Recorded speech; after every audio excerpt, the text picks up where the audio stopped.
सभी को नमस्कार। करियर फर्स्ट चैनल पर आप सबका स्वागत है। आज का डिक्टेशन लिखने के लिए तैयार रहें। समसामयिक मैटर है, ध्यानपूर्वक लिखेंगे। Ready start.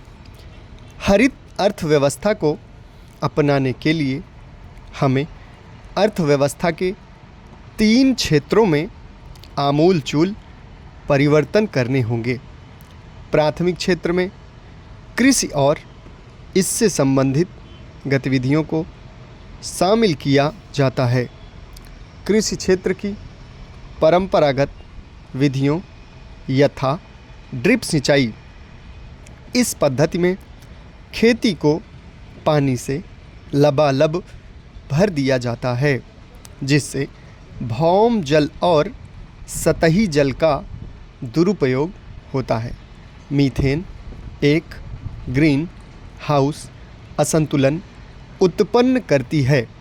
हमें जीवन के लिए भोजन व आवास के साथ साथ एक सतत और शुद्ध पर्यावरण की आवश्यकता होती है, परंतु हम जिस प्रगति की राह पर उन्मुख हैं वहाँ केवल आर्थिक लाभ से ही इसका आकलन किया जा रहा है। ऐसे में हम अपने आर्थिक लक्ष्य को तो पा सकेंगे, परंतु पर्यावरणीय अवस्थाएं अपने सबसे खराब दौर में होंगी। मानवीय जीवन को संचालित करने में प्रकृति एक महत्वपूर्ण आधार स्तंभ है। जल, जंगल, जमीन इत्यादि सब मिलकर मानवीय जीवन की सामाजिक क्रियाएं यथा भोजन, आवास और रोजगार इत्यादि में सहायता प्रदान करते हैं। वर्तमान समय में भी मानव जीवन को प्रभावित करने वाले कारकों सामाजिक, आर्थिक और पर्यावरणीय में सबसे ज़्यादा महत्वपूर्ण पर्यावरणीय कारक को माना जा रहा है।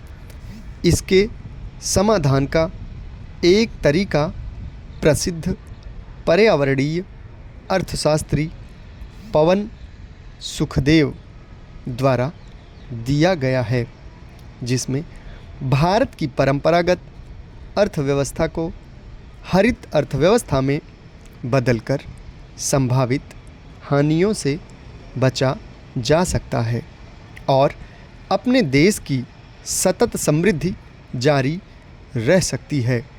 हरित अर्थव्यवस्था की संकल्पना के लिए पवन सुखदेव को वर्ष 2020 का टायलर पुरस्कार प्रदान किया गया है।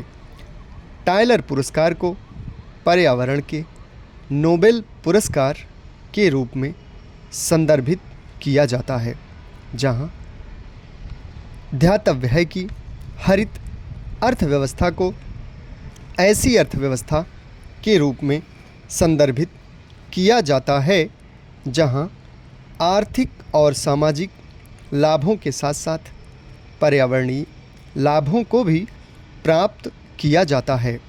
इस समस्या का हल खोजे बिना हम भविष्य में सतत आगे नहीं बढ़ पाएंगे। जन कल्याण और सामाजिक सहभागिता में सुधार करते हुए उल्लेखनीय रूप से पर्यावरणीय खतरों और पारिस्थितिक दुर्लभता को कम करना ही हरित अर्थव्यवस्था है। संयुक्त राष्ट्र की एक रिपोर्ट के अनुसार अगर भारत अपने पर्यावरणीय कारकों पर ध्यान नहीं देता और परंपरागत तरीके से प्राकृतिक संसाधनों का विदोहन करता रहा तो भारत की अर्थव्यवस्था वर्ष 2050 तक काफ़ी कमज़ोर हो सकती है और इसकी विकास दर 6% के नीचे रहने की संभावना है। इससे जरूरी विकास के साथ साथ पर्यावरण को सुरक्षित रखा जा सकता है।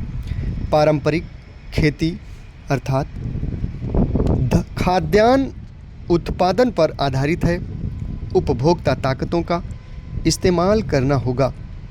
अवधारणा को ज़मीनी स्तर पर लागू करना होगा ताकि भविष्य में वांछित लाभों को संप्राप्ति करके ज़रूरतों की पूर्ति को सुनिश्चित किया जा सके। समाप्त। धन्यवाद।